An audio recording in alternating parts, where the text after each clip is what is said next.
Há uma das experiências mais difíceis na vida cristã que raramente alguém ensina a atravessar bem: o silêncio de Deus. Você ora e não ouve resposta. Você busca e não encontra sinal. Você espera e o céu parece fechado. E nesse espaço, o que você decide fazer vai determinar se você sairá dessa temporada mais forte ou mais distante de Deus. Hoje vamos ver 8 coisas que você nunca deve fazer quando Deus está em silêncio, porque essas são as decisões que podem custar o que você ainda não perdeu. Número 1. Interpretar o silêncio como abandono. O silêncio de Deus não é a mesma coisa que a ausência de Deus. Deus estava em silêncio quando José estava na prisão. Estava em silêncio quando Jó perdia tudo. Estava em silêncio por 4 séculos entre o Antigo e o Novo Testamento. E em todos esses momentos, ele estava trabalhando nos bastidores do que não podia ser visto ainda. Hebreus 13, 5 diz que Deus nunca te deixará nem te desamparará. Esse versículo foi escrito para ser lido especialmente no silêncio. Número 2. Forçar uma resposta por desespero. Quando o silêncio se prolonga, a tentação é fazer algo, qualquer coisa, para criar movimento. Sair do lugar onde Deus te posicionou. Tomar decisões impulsivas para sentir que você tem o controle. Abraão fez isso e nasceu Ismael. Saul fez isso ao oferecer um sacrifício que não era seu papel oferecer, e perdeu o reino. O desespero que nasce do silêncio de Deus é um dos momentos mais perigosos da vida cristã, porque é quando decisões permanentes são tomadas com base em sentimentos temporários. Número 3.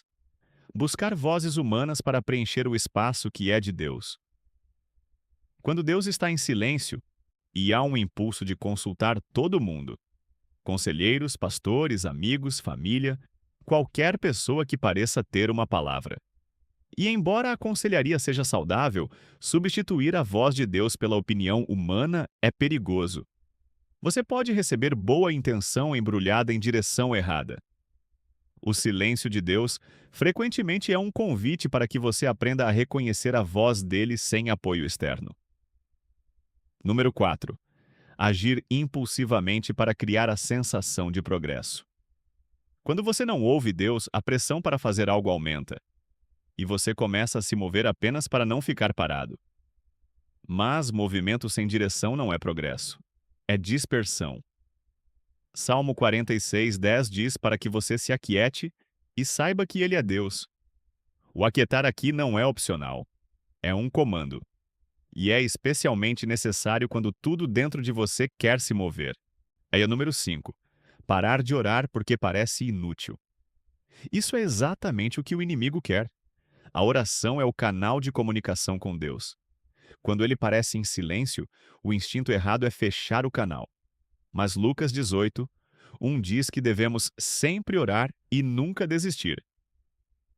O personagem da viúva persistente nessa parábola é apresentado como o modelo de alguém que ora no silêncio sem cessar até que a resposta venha. A oração no silêncio de Deus não é fraqueza. É a demonstração mais honesta de fé que existe. Número 6. Recorrer ao que Deus já disse não. Quando você não ouve um sim novo, a tentação é voltar ao não antigo. Voltar ao relacionamento que Deus encerrou. Voltar ao caminho que Deus fechou. Voltar ao comportamento do qual você foi liberto. O silêncio não revoga as respostas anteriores de Deus. E é ele que fechou aquela porta não mudou de ideia só porque está em silêncio sobre a próxima. O que Deus disse no passado ainda está em vigência. Número 7. Comparar seu silêncio com o testemunho de outros. A pessoa ao lado está vivendo um momento de milagre. Respostas chegando, sonhos se realizando, histórias de vitória saindo da boca de todo mundo. E você está em silêncio. A comparação do seu processo com o processo do outro vai destruir sua fé se você deixar. Sua temporada tem um propósito específico que não pode ser cumprido no tempo de outra pessoa. O silêncio que você está vivendo não é sinal de que Deus funciona para os outros e não para você. Número 8. Esquecer o que Deus já fez antes.